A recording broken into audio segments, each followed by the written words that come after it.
அன்பிற்குரியவர்களே, இந்தியாவினுடைய சுதந்திரத்திற்கு பின்பாக ஒரு மிக முக்கியமான கோட்பாடை இந்தியா உள்வாங்கியது. வேற்றுமையில் ஒற்றுமை என்பது உலக நாடுகளுக்கு மத்தியிலே இந்தியாவினுடைய அந்த தாரக மந்திர குரல் பேசும் பொருளாக இன்று வரை மாறியிருக்கிறது.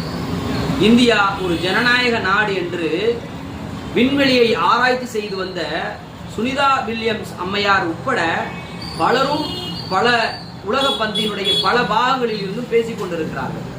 இந்தியா ஜனநாயக நாடு என்பதனுடைய அந்த தொடர்ச்சி எதன் அடிப்படையிலே உருவாக்கப்பட்டதென்றால், இந்தியாவினுடைய சுதந்திரத்திற்கு பின்பாக இந்திய தேசத்தில் வாழ்ந்த அனைத்து மக்களையும் இந்திய தேசம் அப்படியே அழகிய வடிவில் உள்வாங்கியது. தாங்கள் எப்படிப்பட்ட மதத்தை பின்பற்றுகிறீர்களோ, எப்படிப்பட்ட கோட்பாடை பின்பற்றுகிறீர்களோ, எப்படிப்பட்ட இசத்தை பின்பற்றுகிறீர்களோ, அவரவருடைய சிந்தனைக்கு ஏற்றாற்போல் மத வழிபாட்டு உரிமையை அமைத்துக் கொள்வதற்கு அழகாக இஸ்லாமிய மக்களாக இருந்தாலும் சரி, இந்து சகோதர மக்களாக இருந்தாலும் சரி, கிறிஸ்துவ மக்களாக இருந்தாலும் சரி, யாராக இருந்தாலும் அவர்களுடைய மத வழிபாட்டு உரிமையை முழுமையாக பின்பற்றுகிற வகையில சட்டங்கள் இயற்றப்பட்டது. அதிலே முஸ்லிம்களுக்காக இஸ்லாமிய பர்சனல் லா போர்டு என்ற ஒரு கட்டமைப்பை, ஒரு அழகிய சட்ட வடிவத்தை இந்திய தேசம் உள்வாங்கியது. அமல்படுத்தினார்கள் நம்முடைய முன்னோர்கள். இந்தியாவினுடைய சுதந்திர போராட்ட வீரர்களாக இருந்த, தியாகிகளாக இருந்த அண்ணல் காந்தியடிகளில் துவங்கி நேரில் இருந்து பல தலைவர்கள் இதற்கு முன்மாதிரியாக நடந்து கொண்டார்கள். அப்படிப்பட்ட முஸ்லிம் பர்சனல் லா போர்டினுடைய ஒரு முக்கியமான 4 விஷயங்கள் முஸ்லிம்களுக்கு வழங்கப்பட்டது. திருமணம் முடிப்பது, திருமணத்தில் இருந்து விவாகரத்து பெற்றுக் கொள்வது, தங்களுடைய சொத்துக்களை முறையாக பிரிப்பது, தங்களுடைய விருப்பத்திற்கேற்று தங்களுடைய சொத்தை இறைவனுடைய பாதையிலே அர்ப்பணிப்பது.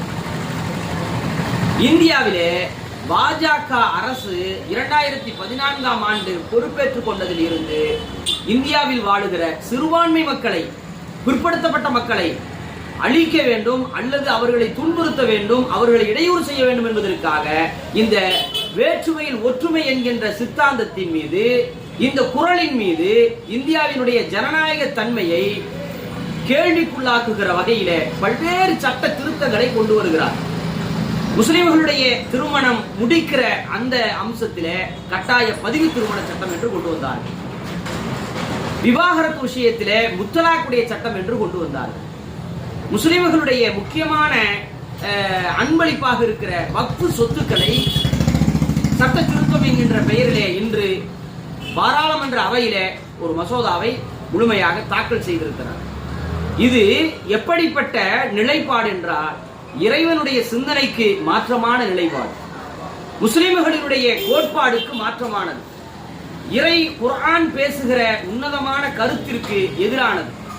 இதை யார் விளங்க வேண்டும் என்றால், அதிகாரம் யார் வசம் இருக்கிறதோ அவர்கள் முறையாக விளங்க வேண்டும்.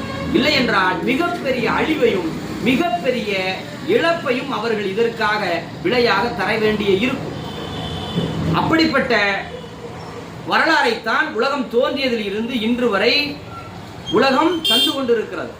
கடந்த கால வரலாறு பறைசாற்றுகிறது.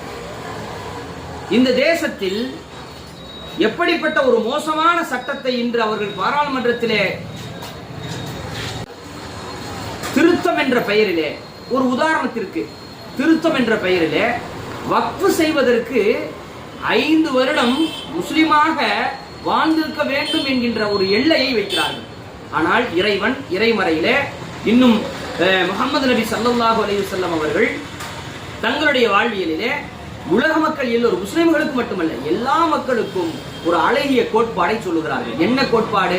இந்த நிமிடத்தில் ஒரு மனிதன் படைத்த இறைவனை ஏற்றுக்கொண்டால் அவனுக்கு எந்த தங்கு தடையும் இல்லாமல் இந்த உலகத்திலே இஸ்லாமிய அனைத்து ஷரியத் சட்டங்களும் பொருந்தும் என்பதை இறைவன் குர்ஆனில் பேசுகிறான். முஹம்மது ஸல்லல்லாஹு அலைஹி வஸல்லம் அவர்கள் வாழ்ந்து காண்பித்திருக்கிறார், பிரகடனப்படுத்தி இருக்கிறார்.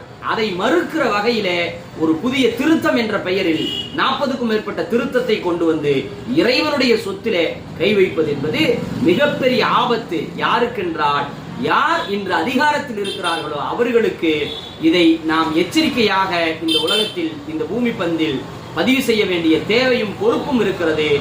இறைவன் நல்ல சிந்தனையை அவர்களுக்கு வழங்குவானாக. இந்த சட்டத்தை வாபஸ் பெறுகிற வகையிலே மக்களினுடைய எழுச்சி அமையப்பெற வேண்டும் என்பதை இந்த நல்ல நேரத்திலே கேட்டுக்கொள்கிறேன். அஸ்ஸலாமு அலைக்கும் ரஹ்மத்துல்லாஹி வ பரகாத்துஹு.